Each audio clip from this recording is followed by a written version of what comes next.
আচ্ছা, সো আমি যখন শুরু করি একদম এন্ড অফ 2020, বাট একদম যদি অফিসিয়ালি কোনো ব্র্যান্ডের সাথে কন্ট্রাক্ট ওয়াইজ কাজ করি 2020 এন্ডে বা 21ই বলতে পারেন। এর আগে তো আমি দেশের বাইরেই ছিলাম, তো আমি অস্ট্রেলিয়া ছিলাম। তো যখন আমি শুরু করি তখন আমাদের ইন্ডাস্ট্রিটা খুবই সিম্পল ছিল। আমাদের আসলে কম্পিটিশনটা এত ছিল না, যে যার মতন কাজ করতো, এবং কেউ কাজ করলে তাকে আমরা যদি হিংসা করে ওই ব্র্যান্ডের কাছে সিনিয়র কেউ কম টাকা নিয়ে অফার দেওয়া, এই টাইপের কোনো ধরনের মানসিকতা কারো ছিল না। বাট আমি দেখলাম যে লাস্ট 2-3 বছর ধরে আসলে আমাদের যেটা হয়, যখন কোনো ইন্ডাস্ট্রি উঠে যায় তখন ওই ইন্ডাস্ট্রিতে সবাই ঢুকতে চায়। যেমন 2021-এ আমার নিজেকে এই পরিচয় দিতেও একটু দ্বিধা করতাম আমি, যে হ্যাঁ আমি লাইভ করি বা ব্র্যান্ড প্রমোশন করি, but now I take pride. এবং আমার সাথে যখন আমার জুনিয়ররা এসে ছবি তুলে কথা বলে, আপনারা তো অনেক দেখেন, আমরা ইভেন্টে গেলে আমাদেরকে সবাই অনেকে কথা বলে, ছবি তুলে, আর এবং তারা যখন বলে যে বুশরা আপু ইউ আর মাই ইন্সপিরেশন, এটাই আসলে আমার কাজে সবচেয়ে বড় পাওয়া। এবং আমি সব সময় চেষ্টা করেছি, সব সময়, যে আমি কোনো খারাপ কিছুতে জড়িত হয়ে নিজের নামটা বানাবো, এটা কখনো না। এই জন্য দেখবেন আমার ফলোয়ার্স কিন্তু খুব কম, বিকজ আমার কখনো কিন্তু কিছু ওরকম হয়নি, বিকজ আপনারা সবসময় আমার সাথে ছিলেন দেখে আমাকে মানুষজন চিনে, কারণ আমার কাজের জন্য। আমাকে কিন্তু আমার জাস্ট কাজ নিয়ে আমার ব্র্যান্ডসরা এসেছে, কখনো আমি লবিং করে, বা আমি কাজী ভাইয়ের সাথে কথা বলছিলাম যে এখানে ওখানে চাইলেই কিন্তু ঢুকা যায়, কিন্তু আমরা কিন্তু কখনো এটা নিয়ে আমরা কোনো দিনও কোনো কথা বলি নাই, কারণ যে আমাকে পছন্দ করে সেই আমাকে টেক্সট করবে, এটা আমি বিশ্বাস করি। এবং এখন এই জিনিসটা হয়েছে যে আমরা সিনিয়ররা কোথাও কাজ করলে হতে পারে যে জুনিয়ররা কাজের জন্য তারা অবশ্যই মেসেজ করবে, এবং আমি তাদেরকে বলি সবসময় যে ব্র্যান্ডদের সাথে রিলেশনটা ভালো রাখবা, সো দ্যাট তোমাকে কাজ দিবে, এবং ফার্স্ট একটু কম নিবা, পরে ভালো হয়ে যাবে। কিন্তু তারা মাঝে মাঝে আমাদেরকে একটু কম্পিটিটর মনে করে, যে বুশরা আপু আছে তার চেয়ে কমিয়ে দিব, ওনাকে না নিয়ে না, সম্পর্ক খাতির করে, এই টাইপের একটু শৃঙ্খলতা দেখা যায়। বাট তাও আমি বলবো আমাদের ইন্ডাস্ট্রিটা অনেক ভালো আছে, এবং আমি আশা করব সবাই অনেক সুন্দর করে কাজ করবে, বিকজ আমি চাই আমরা সবাই একসাথে কাজ করি। ও আসবে দেখে আমি আসবো না, এটা অ্যাটলিস্ট আপনারা আমার মধ্যে না। আপনারা রিসেন্ট আমরা যত কাজ করি, আমার কখনো হয়নি যে সিনিয়র কেউ বা আমার চেয়ে অনেক পপুলার কেউ গিয়েছে দেখে আমি যাইনি, এই জিনিসটা আমি কখনো মেনটেন করি না। আমার কথা হচ্ছে আমার জায়গা তো কেউ নিতে পারবে না, আবার ওনার জায়গা আমি নিতে পারবো না। যে যার মতো অনেক পপুলার, অনেক ফেমাস, এবং আমাকে যে সম্মানটা দিচ্ছে সেটা আমিই প্রাপ্য, এবং রিজিকের মালিক আল্লাহ, এটা আমি সবসময় বলি। তো এই জিনিসগুলা বন্ধ করে সবার এগিয়ে যেতে হবে, এবং কাজ করে যেতে হবে, কোনো ধরনের হিংসা করে না। যে যেখানে, আমার এরকমও হয়েছে যে আমার সাথে বাজেট হয়নি, আমি অনেক যারা কম বাজেটে কাজ করে, জুনিয়র নতুন ঢুকেছে, আমার থেকে কাজ পেয়েছে, তাদেরকে আমি রেকমেন্ড করে দিয়েছি, তারা হয়তো বা জানেও না। এরকমও হয়েছে অনেক সিনিয়র ব্র্যান্ড প্রমোটার্স, হয়তো বা তারা ফ্রি আছে কিছু কারণে, বা আমার সাথে ব্র্যান্ডে মিলছে না, বাট ওনারা ওই কমে কাজ করছে, ওনাদেরকে আমি কিন্তু দিয়ে দিয়েছি। তো এখানে যদি আমি হিংসা করতাম, আমি কখনোই ওনাদের নাম কিন্তু সাজেস্ট করতাম না এত বড় ব্র্যান্ডের কাছে। তো এই জিনিসটা আমি চাই আমার সাথেও যাতে ওনারাও সেম জিনিসটা করুক, এবং আমরা চাবো যে আমরা সবাই মিলেমিশে কাজ করি, সেটা সবার সাথে, এবং আমার কারোর সাথে কোনো ধরনের প্রবলেম হোক এটা আমি কখনো চাই না। আমি বুশরা কবির, সবাই আমাকে চিনেন, ব্র্যান্ড প্রমোশন দেখেন আমাকে সোশ্যাল মিডিয়াতে ইনফ্লুয়েন্সার হিসেবে। তো আজকে আমরা এখানে এসেছি বেসিকলি ব্লু বার্ড ইভেন্টসের তরফ থেকে।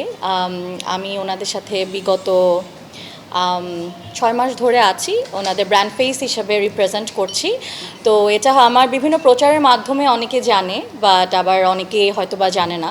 তো এটা ব্র্যান্ড থেকেই আর কি ওনারা একটু ভাবলো, যেহেতু আমাদের সামনে কিছু খুবই বড় বড় ইভেন্টস, কিছু প্রজেক্টস নিয়ে আমরা কাজ করব, অ্যান্ড আমাদের অনেক বড় পরিসরে হবে, যেটা আমরা ন্যাশনাল ইন্টারন্যাশনাল বোথ ওয়াইজই কাজ করব।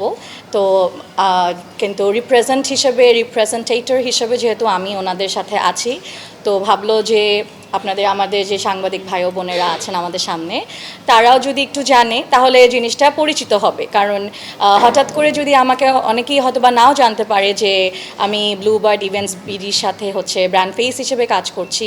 তো এটা জাস্ট একটা, এজন্য আমাদের একটা মিট আপ আপনাদের সবার সাথে, যাতে আমরা সবাইকে জানাতে পারি। যেহেতু সোশ্যাল মিডিয়াতে কাজ করি, তো সোশ্যাল মিডিয়াতে এটা একটা খুবই সুন্দর একটা মুহূর্ত, সো জানানোর জন্যই আসলে আমরা এখানে আসা। ইন্ডাস্ট্রিতে অত অনেকেই কাজ করতেছে, হ্যাঁ।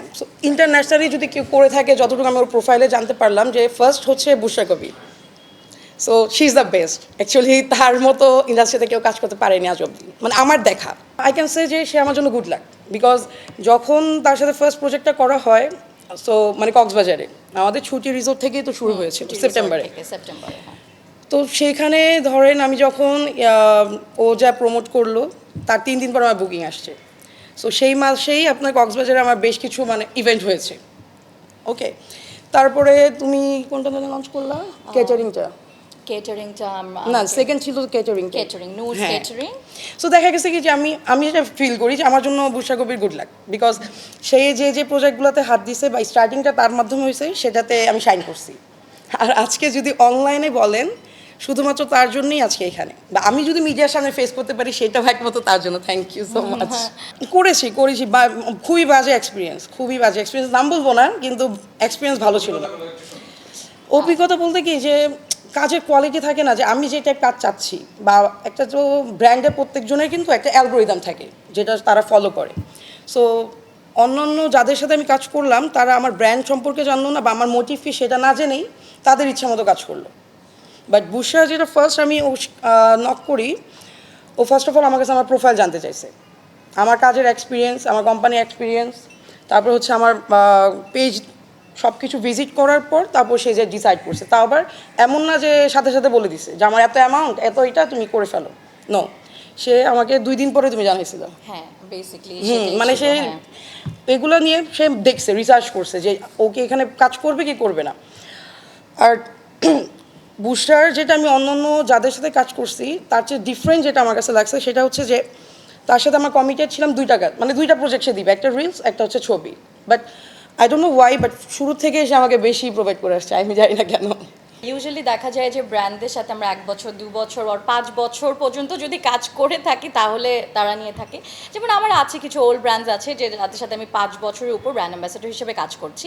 তো এরকম আরেকজন এখন একটা নতুন ব্র্যান্ডের সাথে, ওনাদের সাথে 6 মাস তো পুরনোই কাজ করছি, ব্র্যান্ড ফেস। অ্যান্ড আমার হচ্ছে কি ওনারা বলে সবসময় যে আগে পরে ব্র্যান্ড ফেস আমরা নিব না, বাট আমাদের প্যানেলে অনেককে নিব, কিন্তু কাজ করবে অনেকেই কাজ আমার করবে। অ্যাম্বাসেডরও কখনো আমি নিব না। আচ্ছা, এটা মানে রিপ্রেজেন্ট করবে এরকম কিছু না, কাজ করব, সার্ভিস প্রোভাইড করব। সার্ভিস অবশ্যই নিব, কারণ আসলে আমাদের ইন্ডাস্ট্রিতে কাজ করতে হলে আমাদের সবাইকে লাগবে, সবাইকে। এটা আমি সবসময় বলি, আমি একা কাজ করতে আমি কিছুই করতে পারবো না। কিন্তু ওই যে যেটা বললাম, রিপ্রেজেন্টেটর তো একজনই থাকে, তো এটা তো ভালো লাগে। রিপ্রেজেন্টেটর না, ফেস তো মানুষের একটাই থাকে, বুঝো না? ওকে, ঠিক আছে।